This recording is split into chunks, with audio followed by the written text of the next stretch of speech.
So welcome to the Linkages Prevention Framework webinar.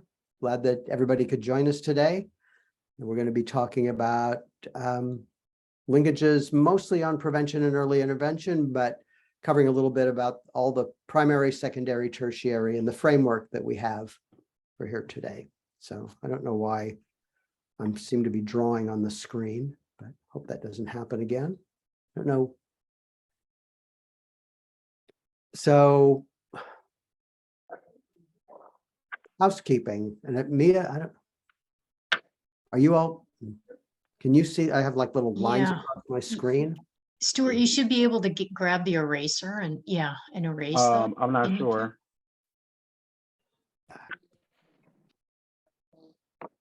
Stuart, I can't.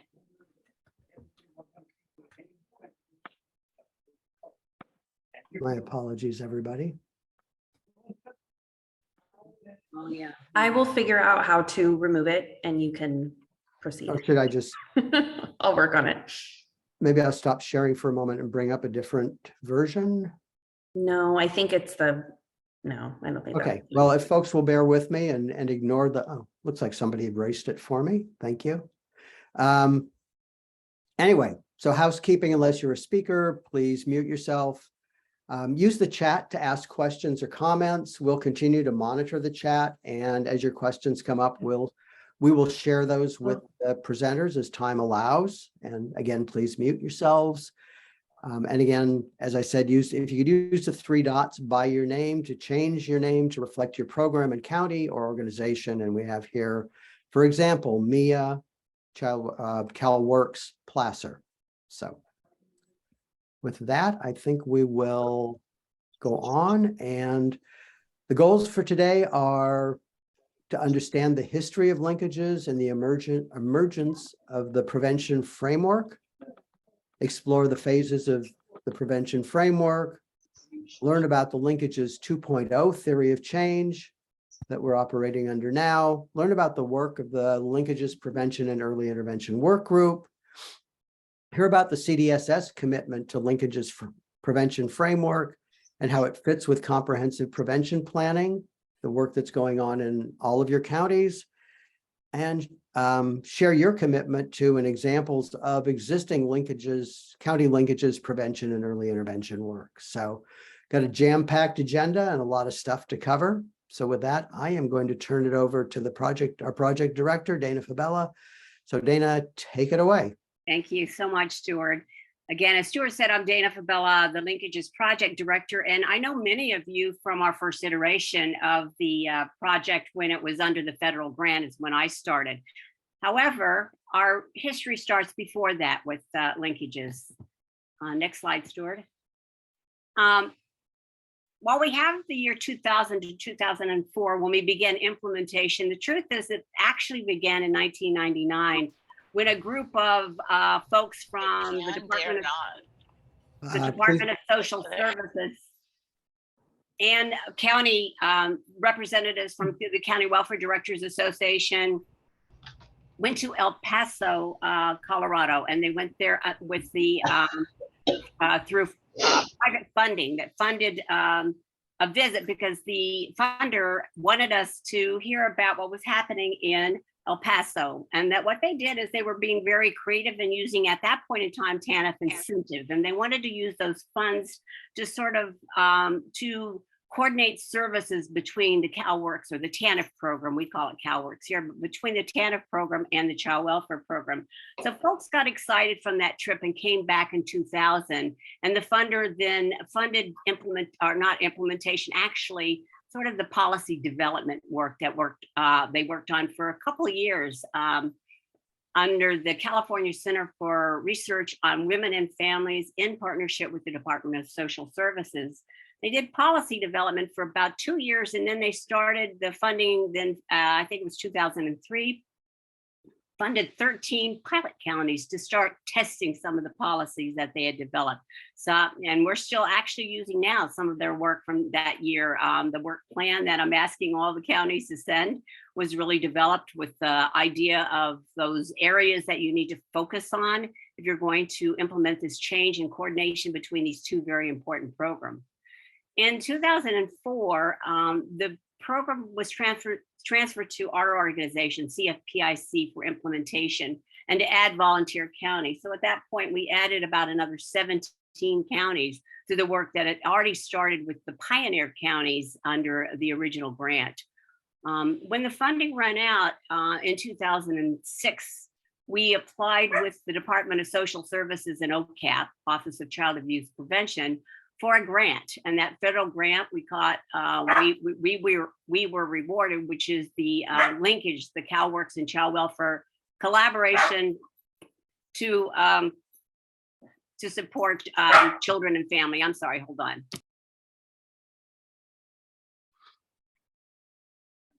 High school, so I knew there was other players that went straight from high school. So I could probably carry, oh, okay. I'm sorry, I'm back. I was afraid of that.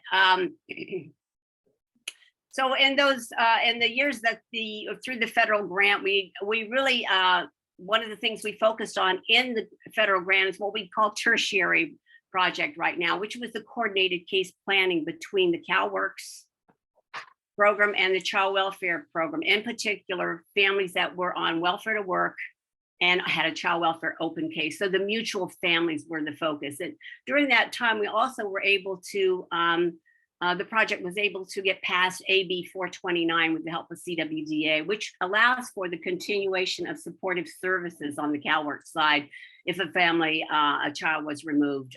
So that really was very helpful because it allowed the mental health services, any other of those supportive services to remain intact. When the funding ran out from the federal grant in 2013, we were very fortunate. The Office of Child Abuse Prevention funded us for a couple of years, and as did the County Welfare Directors Association Self-Sufficiency Committee funded us to continue the work around the coordinated case planning. During that period of time, AB 1603 was passed that improved and allowed for some other services, mainly homeless services, where I think is one of the large ones under 1603. So during that time though, and as you know, one of the things I think that's very important is that the evolution of both the CalWORKS program and the child welfare program through these years, and this is a long year. I mean, look at it. We've had 22 years of experience with linkages in our state. But I think what has really supported its movement forward is the evolution of both those programs. As we know, CalWORKS has moved from a work first to a much more looking at families' barriers and family engagement, supporting families to be able to overcome the barriers.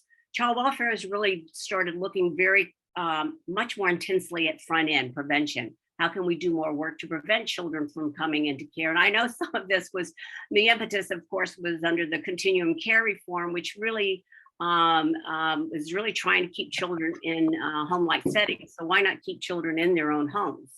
That's definitely a home-like setting. So I think that the evolution of both the programs have really lent itself to us thinking more forward about linkages in this new framework that we've embraced. In 2019, right before COVID, or right I guess at COVID time, I think we had 1 or 2 meetings before we were all shut down. The Department of Social Services, through support from the Capacity Building Center for States, developed a work group, a planning work group to relook at linkages, to look at it, because it had been actually 3 or 4 years since there had been any statewide support. The work that continued were the counties that were committed to continue the work in their own area and had the leadership and the supports to continue this work. But even those counties, when we looked at what they'd done, they all talked about how they still talk about how they need that continued statewide support to help them to establish this program and to expand the program.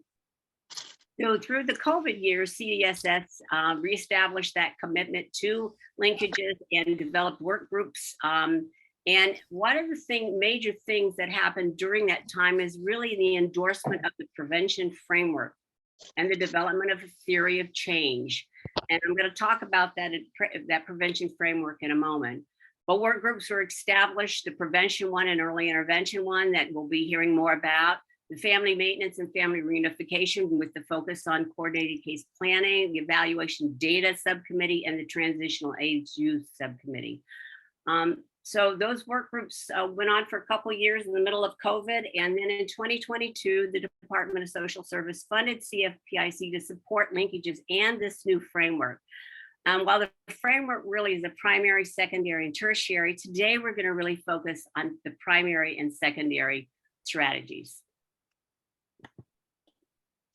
So one of the things that we did, one of the first tasks that the committee did was to really look at what the theory of change. Why are we doing this? Why do we think? And I'm a really strong believer of developing a theory of change. You really ought to know is why you're doing something, why you think that what you're doing is going to make the change. So the theory of change developed by that committee was through collaboration between the CalWORKs and child welfare programs. Families in CalWORKs receive information, services, and supports to prevent the occurrence and reoccurrence of child maltreatment, and families in child welfare receive information, services, and support to help child and family well-being and to achieve and sustain financial self-sufficiency. There are three levels of approach levels of approaching this coordination. Today, we're going to really focus on the primary and early intervention strategies. So let me talk a little bit, and I think Mia's going to put this document into the chat because those of you that are in the CalWORKs program may be less familiar with this prevention framework, and I think we'd really like you to have a real basic understanding of it. So we're going to drop in the chat the OCAP, the Office of Child Abuse Prevention's document on this topic. So the framework. The prevention framework, the vision of this framework is that is to develop an integrated statewide system that supports families to provide safe, stable, nurturing relationships and environments for their children. And to achieve this vision, we have adapted the healthcare model for prevention, seeking to build protective factors through community and natural supports while mitigating risk factors. The idea of mitigating risk factors, which we'll talk a little bit more with the work of the PEI committee. So for the strategies or the levels, the primary one, really those are those activities that are directed to the general population to strengthen communities and improve child well-being, and then focus on the social determinants of health. Now, I'll talk a little bit, the next slide, we'll talk about how linkages fits into this thinking. The secondary level is those activities that are offered to populations that have one or more risk factors associated with compromised well-being or child maltreatment, such as poverty, parental substance abuse, young parental age, teen mothers, for example. And these programs seek to build protective factors and mitigate the risk factors. And of course, tertiary, and that's what I talked about earlier, the tertiary are the ones that are activities focused on families where child maltreatment has occurred, seeking to mitigate its trauma and reduce the negative consequences of the maltreatment and to prevent its reoccurrence. Those three levels, primary, secondary, and tertiary, or what the linkages, what we're now calling linkages 2.0, embraced as it moved forward, thinking about what we want to do in terms of coordinating services and the two massive programs that social services delivers, which is the TANF, CalWORKs program, and the child welfare program. Next slide, please. So the prevention framework and linkages, let's talk a little bit about it. So for us, the primary or universal are programs targeted at the entire population. For us, it's those families that are all in the CalWORKs program. All the families that come to CalWORKs, we're seeing that as the primary universal for our program. Secondary are those programs targeted at families that we need to alleviate, identify problems. So for us, it might be a family that got referred to ER, but that what we're going to do is coordinate CalWORKs services and not make those families a case, a child welfare case. We're not removing those child. So a lot of those ER diversion cases. And the CalWORKs side, it's those families that they refer to family stabilization or home visiting or some other program, or in child welfare, it's for differential response. They've not brought on men, they're going to do, the community, they refer them to a community provider who is going to provide the services. So we're seeing that as the secondary population. And of course, tertiary is when we have mutual families, FM CalWorks or FR CalWorks, where we really want to do service coordination. We want to make sure that families have one case plan, that we work together. Those programs work together in order to make sure that the families get the services they need. So that's our framework for what we're calling Linkages 2.0. And we've been excited to have the counties that have been working with us on this committee, as well as the state, in both what we call now the Family Engagement Program, OCAP, as well as Child Welfare Program. So we're moving forward, and thank you all for your staff that have been attending the different committee meetings. You can move, Stuart. So with that, I'm going to introduce from my colleagues from CFPIC who are co-facilitating the Prevention and Early Intervention Linkages Subcommittee, Stuart Oppenheim, our Executive Director, and Juliet Cox, our Deputy Executive Director. Okay, thank you. And so we're going to talk a little bit about the work of our committee. As Dana said, the committee was formed in 2019, and just kind of acknowledging that the Linkages had a 20-year history of looking at tertiary, and then turned to us to kind of figure out, well, what do we even mean by primary and secondary intervention, or primary and secondary prevention in a linkages context. So we really, challenged the work group to think about what's it all mean? How do we begin to wrap our arms around that? So it was kind of starting from nothing. And as Dana said, she really likes the theory of change. So she threw down the gauntlet to us and said, okay, you guys come up with a theory of change for primary and secondary that kind of nests within that overall theory of change. So that was the first thing we did. We did actually 2 theories of change, one for primary prevention and one for secondary. So I'm going to read through those and give you a sense about those, and then tell you a little bit of what our committee's been doing for the last couple of years in trying to, again, create from whole cloth a primary and secondary prevention approach to linkages. So for primary prevention, our theory is that if CalWorks staff provide child abuse prevention information to CalWorks applicants and recipients, hold on a second, got things blocking my view here. Make sure I'm reading it correctly. To CalWorks recipients, it should say recipients and applicants.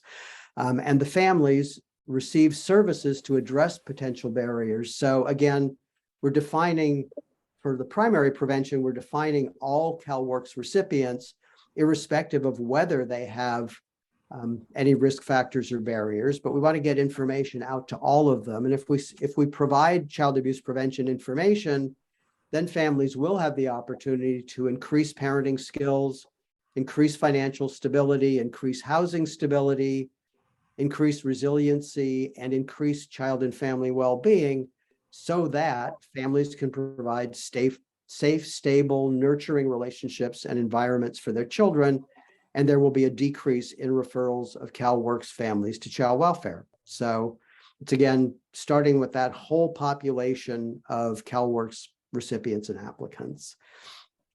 Secondary prevention, our theory of change is, if there's a coordination of early intervention services between CalWorks and child welfare, services such as family stabilization, kinship navigator, differential response, what we're talking about with comprehensive prevention planning, community pathways, family resource centers, places where families with some risk factors have begun to receive services, but are not in the formal child welfare system. So if there's a coordination of those services, then families will have the opportunity to increase parenting skills, financial stability, housing stability, resilience, child and family well-being so that families can provide safe, stable, nurturing relationships and environments for their children. And there will be a decrease in referrals and re-referrals to child welfare, and will decrease the likelihood of entering foster care. So from the general population for primary prevention, we go into a subpopulation of CalWORKS families and child welfare families where there have been some risk factors identified, and then the application of these services. So with those theories of change behind us, then the work group has started doing some things around actually developing some model programs that counties can start to think about replicating as they begin to implement primary and secondary prevention linkages. So we'll go over some of these. There's a resource template and county guidelines development work that we've been doing, and Juliet's going to talk about that in just a moment. There has been a family engagement guidelines task group that's worked on tertiary family engagement guidelines that we want to expand into this primary and secondary realm. We are working on identifying or developing a secondary prevention screening and assessment process that will somehow align with the OCAT process, which is the CalWORKS welfare to work screening tool that helps identify barriers that families have, and looking at some previous efforts on identifying a secondary prevention screening and assessment process, and want to identify linkages PEI work going on in counties now. And we'll have a question for all of you a little later on. If there are some things going on in your counties that we should know about, that we can fold into the work that we're doing. So with that, Juliet's going to talk a little bit about the primary prevention, 5 protective factors, resources, and tips. And Juliet, you want to start that, and then I'll Sure. start sharing so you can bring it up. Yeah, thanks, Stuart, very much. Appreciate it. So I'm going to go ahead and pull up so you can see it a little more clearly. As Stuart mentioned, and talking about, the work group has been working on identifying those theories of change for both primary and secondary linkages strategies. So one of the things we identified when we talk about that entire universe of CalWORKS applicants and recipients, so those who do not have identified risk factors potentially, but have not been involved in the child welfare system, what can we do to get information out there and in their hands that will help their families to remain strong and resilient? So one of the things we've done in working in partnership with CDSS, the work group has put together this draft brochure that you see in front of you about protecting the protective factors and building strong families. Folks, probably many folks in this group are very, very well aware of the 5 protective factors frameworks for families that include parental resilience, social connections, knowledge of parenting and child development, concrete supports in times of needs, and social and emotional competence of children. This framework, as it states on the left-hand side of this brochure, helps families succeed and thrive even in the face of risk and challenges. So we've been working with CDSS, as I said, and a graphics designer to kind of put together this brochure that could be utilized with CalWORKS families to get information out about local resources, ideas, tips, those kinds of things at a local level that counties could utilize in working with their families who are in CalWORKS. So as I scroll down, what you can see here is this is still under development, but the current design that you're looking at right now allows for a county to take this document and actually make it specific to the information that exists at the county level. So what you can see here is there will be an ability for modification here to enter county logos, information about county offices, information about programs in general that CalWORKS is providing. And then we run into, here's a page-by-page description of the different protective factors that we just saw in the very beginning of the brochure. then counties are able to modify this to add the local resources, organizations, partnerships, things at the local level that they can provide information on that will help the family in each of these 5 protective factors areas. So this area, as you could click in, you know, if it was LA County, they could add in a specific resource that's in their community with the phone number and address that they would like to provide to that family. So each, as you can see, as you go through, each of these pages would allow for a county to put in local resources, also maybe ideas and tips as they're working with the family on ways that they can access these 5 protective factors and strengthen those for their family. So the plan for this, I'm going to go ahead and stop share on that. The plan for this brochure is that we would then be working to finalize it. The group has been looking at different ways of different layouts, different ways of putting information onto the brochure that would be of best use for families. And once we get it finalized in a way that we'd like to roll it out to folks, we're going to be working with the department, and they're going to help us be putting out an all county information notice that will provide this out to all the counties and let them know how they can utilize this, and some tips about how to incorporate that in use with their families. But I'm thinking, you know, the PEI work group was saying, well, why don't we bring this to this webinar today and ask folks who are here? So next slide, Stuart. We're going to ask you guys to, in looking at that brochure, feel free to drop in the chat right now. How would you envision utilizing a resource like this with CalWORKs applicants and recipients? So go ahead and start dropping some ideas and information in the chat, or questions if you should have them.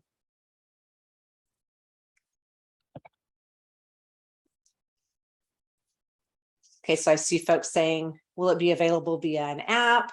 Great idea. Using it in a welfare to work orientation, making it available in other languages, including it with an application. Great ideas. During the appraisal.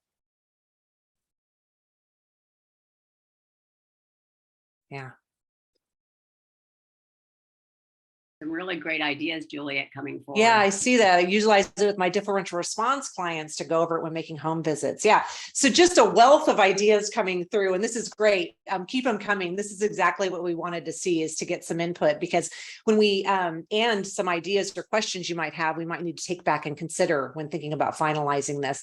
But we would be including some of these ideas in the rollout, right? So some information for counties to say, here's some tips about how this might be utilized at the local level. Again, we want it to be flexible. We want counties to feel free to use it however they see fit for the best use in this program.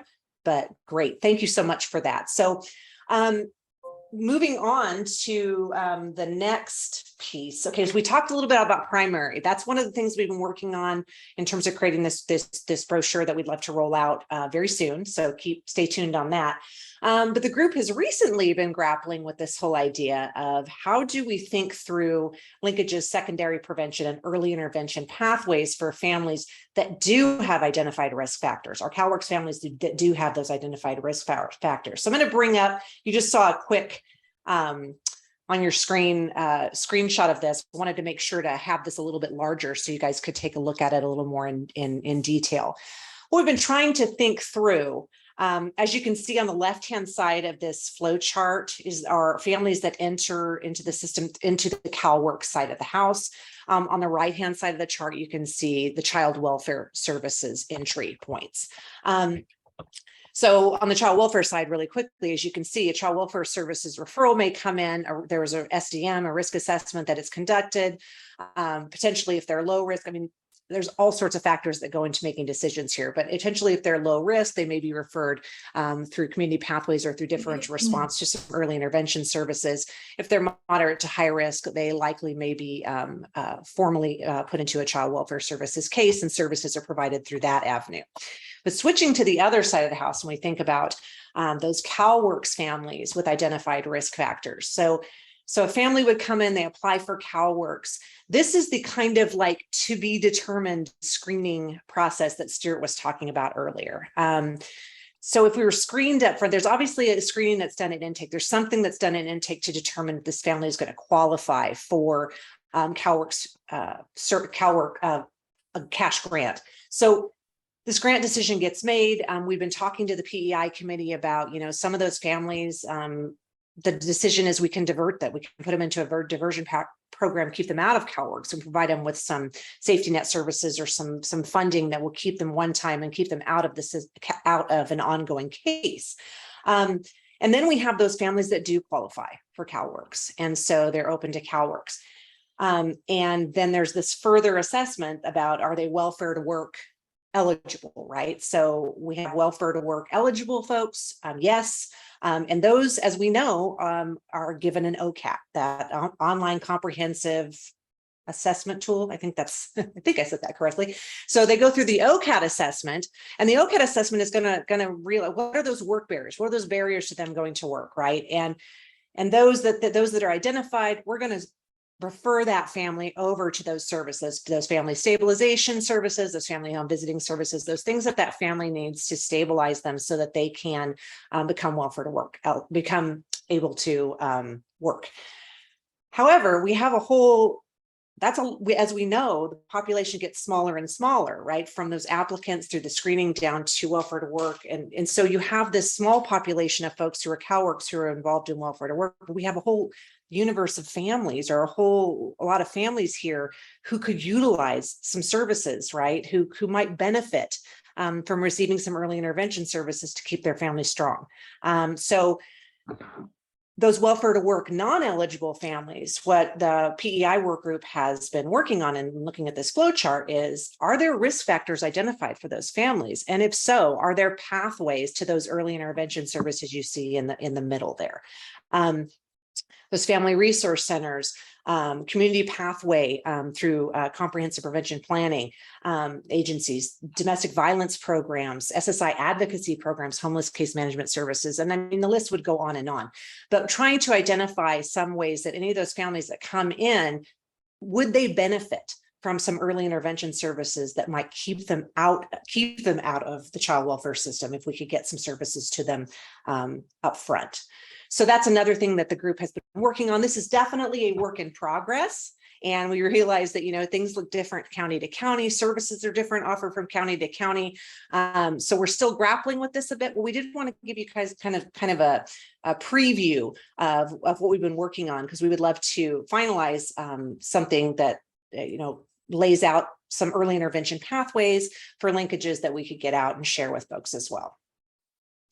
Let me stop share on this. Okay, so Stuart's going to bring back up the presentation. And the last piece I wanted to show of some of the things that we've been working on here is this activities and outcomes grid.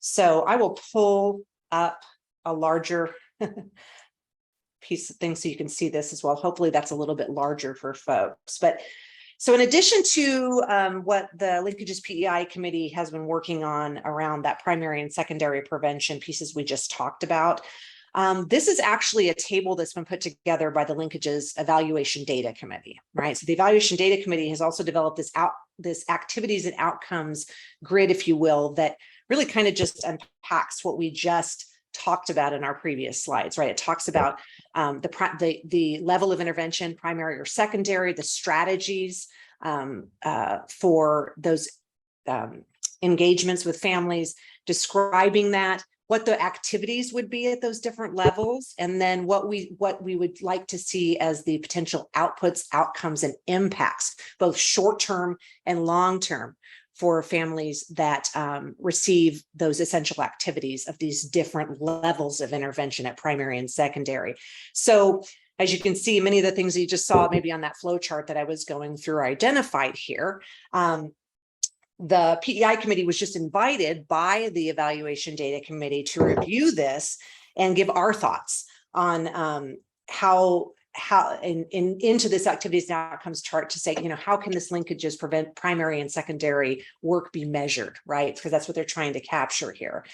So the next steps for our group is that this is going to go back. We've given our input to this table. This is going to go back to the evaluation and data committee for them to work on finalizing it and sending it out, with the hope that they're going to be working with identifying some counties who could utilize this activities and outcome grid to test their linkages, primary and secondary strategies that they're doing at the local level and see what effects they're seeing. So some good work going on there as well.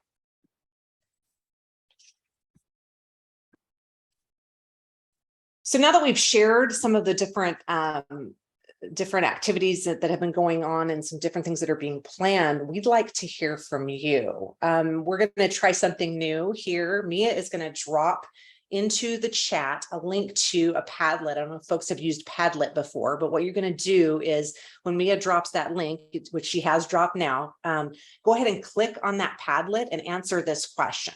We would like for you to tell us about any linkages, prevention, and early intervention activities that are going on at the county level. And the way that you do this is you're going to see a plus button in the corner, and you can click on that plus button and you can add text, you can add GIFs, you can add pictures, whatever you'd like to do to kind of show us what ways you've been, what things you've been doing at the local level for linkages, prevention, and early intervention.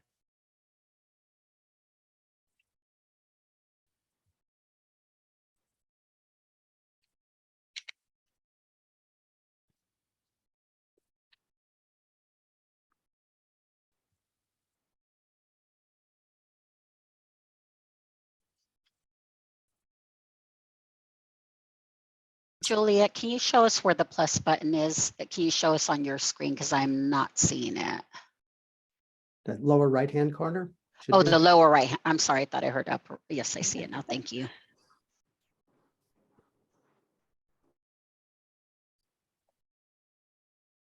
So home visiting programs and working with family resource centers we've seen come up. What else? Anything else?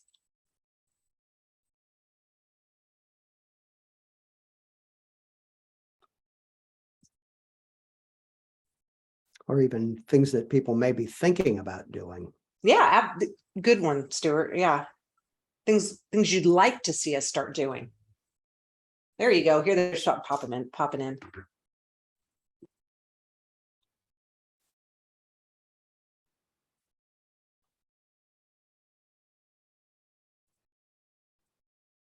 Resource vendor fairs, strengthening their community partnerships, connecting folks to community resources.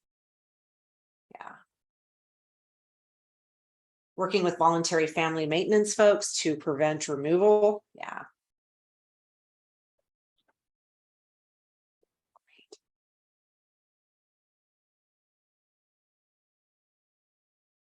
Great. Yeah, lots of stuff coming in. Just have to scroll down. We It's don't kind of have real estate overwhelming for now. it. We'll definitely share this Padlet out. I think we can capture this and we can send it out to folks as well, so that you can see what's going on anonymously, as we can see across the counties. If folks want to know, if folks would like us to know who they are so we can reach out to them, I see Tulare put their county in there. That's great. Let us know who you are. That way it'll, as we're trying to build out this part of our linkages strategy, we'd love to know who's doing what and who might be part of looking at how we evaluate some of this work.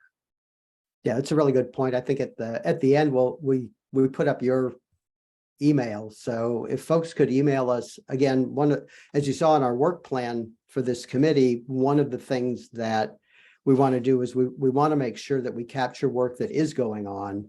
Any of you who've looked at the Linkages website know that on the Linkages website, we have a Linkages in Action area where we post a lot of stuff that is going on in counties. There's a few things that we have for prevention and early intervention at this point, but we'd certainly like to add to that as much as we can, any specific things that folks are doing in primary and secondary prevention areas.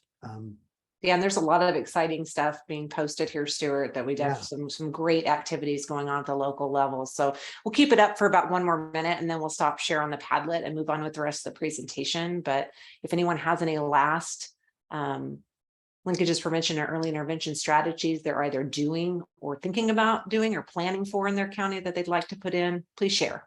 Would love to know who's doing that advocacy with landlords to stabilize housing. If you could let us know who you are, that'd be great. Housing is a huge issue.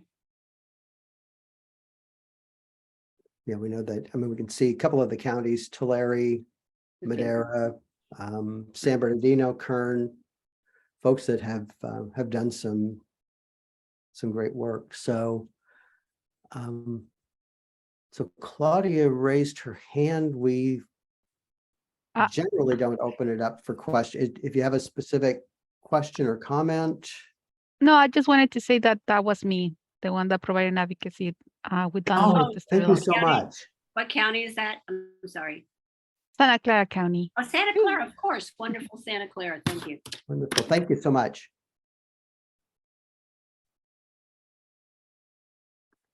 Yeah, thanks for sharing all of that great information, everyone. We're excited about the work of the linkages prevention and early intervention and where it's going. So I'm going to turn it back over to Stuart to take us to our next presenter. Great. So I know one person I saw in the chat had asked, how does this fit with the prevention work, the comprehensive prevention planning work that's going on? So we'll hear a little bit about that and also how it fits with existing CalWORKs work. So as Dana pointed out in the history, starting in 2019, the Department of Social Services, California Department of Social Services, really took a renewed interest in linkages, and they have been wonderful sponsors and champions of this work. As she noted, they put their money where the mouth is starting this year, and actually are funding linkages through the Department of Social Services.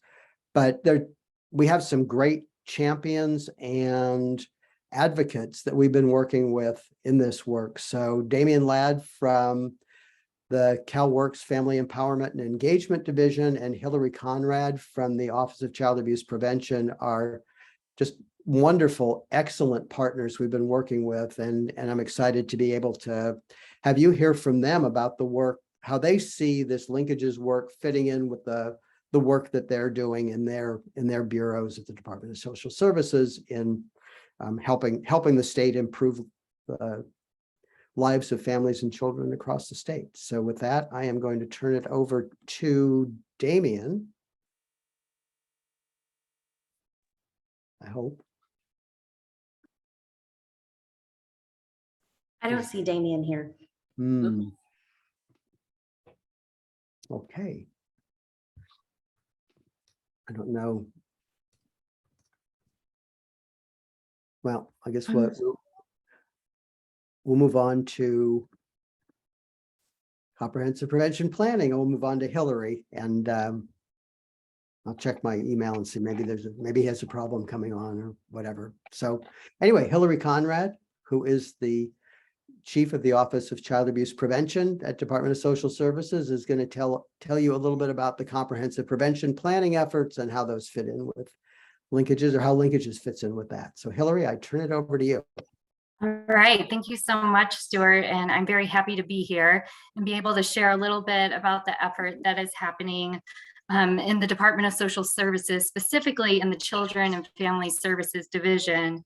And I'm excited that we can partner here at the state level within our department between the Family Engagement and Power Division and the Children and Family Services Division. I'm going to start with, I believe Dana already talked a lot about what our vision is for California, and we really want to start moving towards integration, which is not only within departments and between divisions, but also across departments. So between Department of Social Services and then also with Department of Healthcare Services or the Department of Education. So that's really our vision and where all of the work that we're thinking about and currently focused on is anchored in and is moving towards that integration and collaboration and coordination between all of us. Next slide, please. So one of the ways that we can start moving towards this vision, and I love the fact that today we already talked about the importance of child welfare and CalWorks collaborating and working together, but is really to start shifting the mindset and start thinking about how we are all serving the same families, and that these families don't necessarily reside or work with just one particular agency. They work with multiple agencies. And I love this graphic because it shows the social determinants of health, which shows that we really want to shift our thinking of how do we improve our communities as a whole, and how do we think about all the different agencies that represent those conditions within those communities. And you'll notice on this particular slide, we have economic supports as one of the domains within the social determinants of health, which is perfect because CalWorks and CalFresh, other economic supports, are very representative of that social determinant of health. And it's essential that we have them as a partner when we're thinking about this work and shifting the mindset from just prevention to well-being. I just also want to point out, in addition to that integration and collaborative effort and thinking about the social determinants of health in our communities as a whole, we also want to make sure that we're thinking about how to lift up the voices of those who have experienced or been involved in some of these systems so we can learn from them. And of course, the importance of equity and community engagement is just really a foundation that we need to center all of our work upon when we are doing this reframe and shifting the mindset in order to move towards that vision that Dana and I both spoke about. Next slide, please. So how are we doing this? How are we actually putting this into action? You probably have already heard about the Family First Prevention Services Act, and I'm not going to go into details about that, but I do want to speak about how we have gone beyond the federal law here in California in order to move towards a comprehensive system that includes primary, secondary, and tertiary, and also move towards that integrative cross-sector collaborative approach. So just a little high-level overview, a reminder for folks on the call that Family First Prevention Services Act is all about being able to have Title IV-E agencies, which are child welfare, probation, and then our Title IV-E tribes, draw down Title IV-E dollars for prevention services that they couldn't do previously before, and use those services to support candidates that are imminent risk of foster care from entering foster care at all. So the idea is really focused on families that are already involved with child welfare. But here in California, which what we're calling is our California Family First Prevention Services Program, we've gone beyond that. So we are providing counties the opportunity to opt into a program where they can receive funds to develop a comprehensive plan that includes primary, secondary, and tertiary services. And it's rooted in that cross-sector collaborative approach and thinking beyond the federal law by also giving counties the opportunity to develop a community pathway.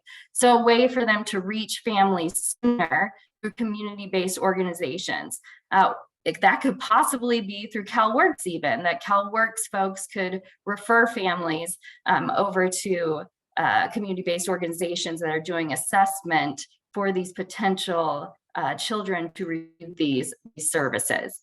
So I just want to really stress how we have gone beyond the federal law in order to be able to move more upstream and think more comprehensively about our entire community. Next slide, please.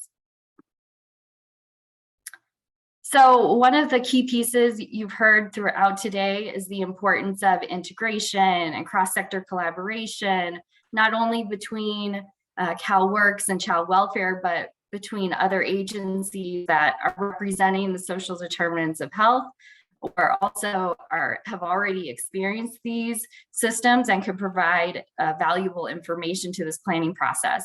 But I want to make sure that in this circle, we're representing some possible agencies, not necessarily inclusive of all the agencies that at the local level, counties might be choosing to have participate in their comprehensive prevention planning effort. We've highlighted economic assistance because it clearly is an essential partner in this work. And that's been demonstrated today just by the fact of it's a way for us to reach families sooner, to move more upstream to primary prevention. And just that we know through research that providing prevention services is not enough, that we also need to be providing them those economic supports. So I really see economic assistance as one of the key collaborators in this comprehensive prevention planning work. Next slide, please. So this slide is just once again showing how we are going beyond the federal law. And I didn't mention before, but in Assembly Bill 153, that's where we have enacted our California law, the Family First Prevention Services Program. And in that WIC code, it basically explains what comprehensive prevention planning is. And I just want to mention that we've already heard so many examples today of possible primary and secondary prevention strategies that could be included in the local comprehensive prevention plans that are being created, which just goes to show another reason why CalWORKS is a great partner in this work. Next slide, please. So this is again just showing some examples of activities that are included in comprehensive prevention planning, and the importance of us thinking upstream beyond tertiary and more to how do we reach the general population and then reach those populations that might have some risk factors. The emphasis of making sure that at the local level during this comprehensive prevention planning work that they're thinking about the diverse needs of the community and what's the best way to address those needs. Making sure during this process that we're thinking about the families that are disproportionately represented in the child welfare system and making sure that those representatives are at the table during these conversations to make sure that they can share knowledge and wisdom that they have. So it's really a local effort, a cross-sector collaborative effort that is focused on what are the needs of the community and what services can we provide in order to address those needs, and making sure that we're thinking about those with lived expertise as well. Next slide, please. So I've heard a lot of different ways that CalWORKS and Linkages in particular could be involved in this cross-sector work. But this slide is basically just showing a little bit of the process of comprehensive prevention planning and how the knowledge from CalWORKS and the strategies that have been talked about today related to linkages could be invaluable to this process. So each county comprehensive prevention planning team or collaborative is going to be doing a lot of foundational work of just assessing what is happening in their community. And as part of that assessment, they're going to look at cross-sector data. And they're going to look at who are the populations being served, how can we reach families sooner, and CalWORKS and Linkages can both play a key role in providing some of that data, and then also some thoughts on better ways to reach the population. And as I mentioned earlier, some of these strategies that have already been suggested, for example, providing protective factors information to anyone who applies to CalWORKS is really a fantastic primary prevention strategy that could be provided not only by CalWORKS, but by other agencies as well. We also know that through CalWORKS and Linkages that there's been a lot of conversation about coordinated case planning, and there may have been some MOUs that have been created. So I would say that having CalWORKS there, they can provide their experience and leverage some of their ideas and work that they've already done. And all of that knowledge can support these comprehensive prevention planning teams and the effort at the local level. Next slide, please. So I've told you a little bit about it. If you'd like to know more, there's also an all-county letter that talks about the process and the different components within comprehensive prevention planning. But if you'd also like to get involved, next slide, please. You can reach out to FFPSA Prevention Services mailbox. But before we jump to that slide, I just want to mention that these are the counties that chose to opt in early. Each of these counties is committed to developing a comprehensive prevention plan by the end of January of 2023. It doesn't necessarily mean if you don't see your county here that they aren't opting in. They could still be opting in and going and started on this effort, and will be providing the plan at the due date. So these counties just chose to opt in early. In addition, the UROC and Karuk, which are Title IV agencies with an agreement with the state, also opted in to this process as well. So I just want to mention that. So if you see your county there, or you don't see your county there, and you would like to have more information about this comprehensive prevention planning effort, on the next slide, it has the contact information for our prevention services mailbox. So you can contact me there, and I can connect you child welfare or probation contact within your county. Or if you just like more information about the Family First Prevention Services Program or the Family First Prevention Services Act, the federal law, you can check out our website. I just want to say thank you very much for having me here today and being able to collaborate within our Department of Social Services. And as I was listening to this webinar, I was going, oh my gosh, there's so many opportunities here. And I do hope that I hear from a couple of you in regards to becoming involved in this effort. And I will pass it over to Dana. Thank you, Hillary. And unfortunately, Damien had an emergency and wasn't able to be here, but I'm going to ask us to go back to some of those CalWorks slides, those slides in the beginning. And I'm going to talk about them a little bit. I'm not a data expert, but we've talked about these in the past. So if we could bring that up again, Stuart, I think you've got the PowerPoint. I'm working on it. Okay. Hold on.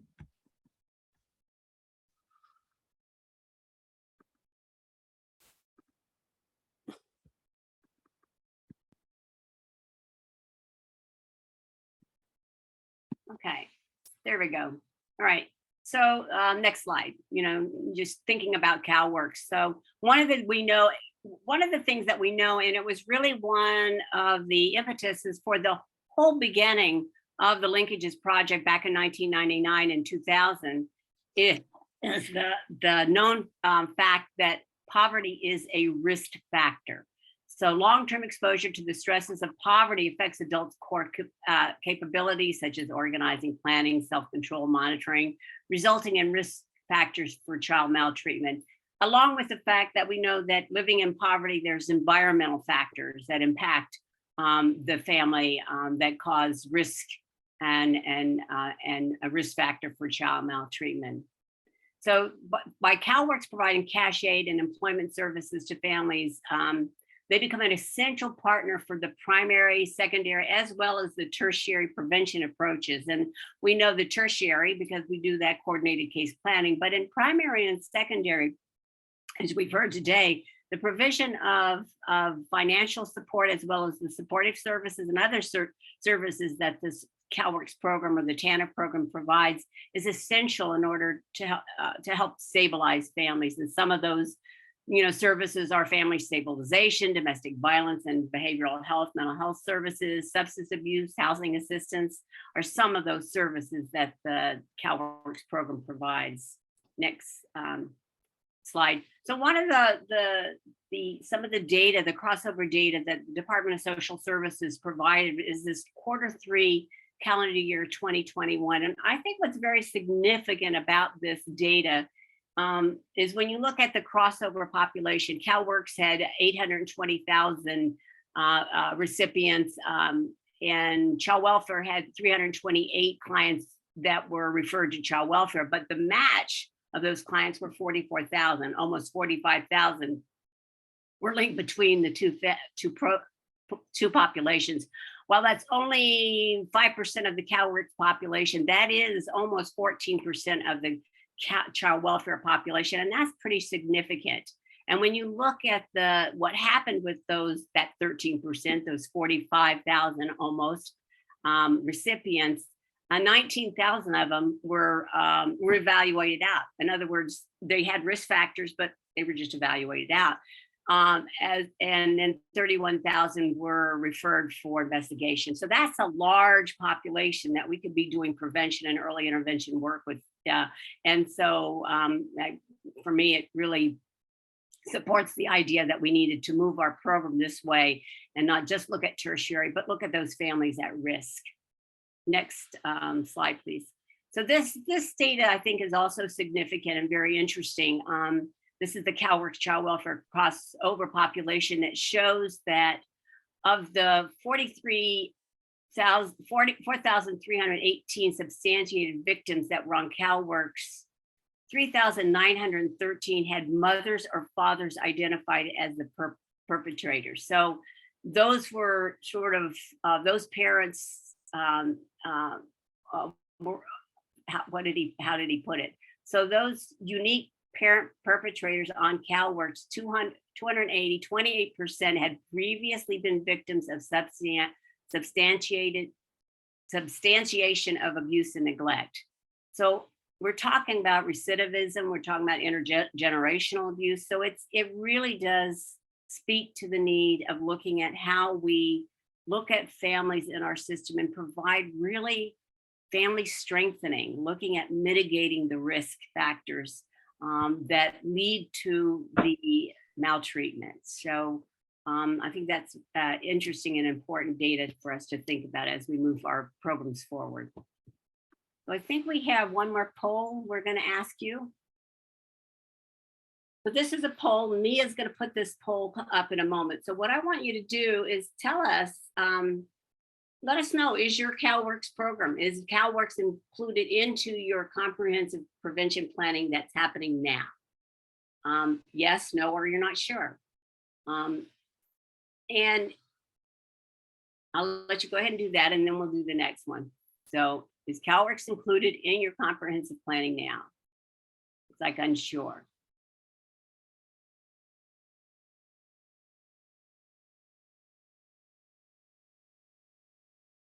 But, well, good. I'm glad to see some yeses in there.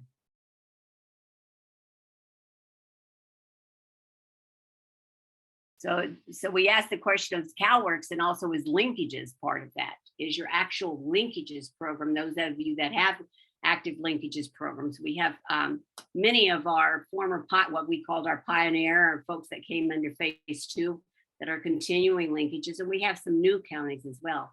Well, that's pretty good. So we've got well, Dana, I don't think the participants can't see the results, only you. Oh, okay. You're a co-host. Okay. So as soon as folks are done responding, I'll share it. Okay, so do you want to put up 3, 2, and then we can show them all together? Or shall we?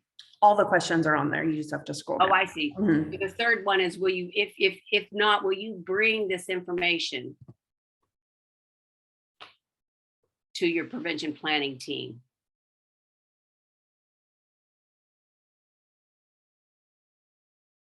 Okay, so is it, I can't see the, okay, it looks like we've got a pretty good response. I think we can end the poll. Okay, end poll, and then I'll share the results.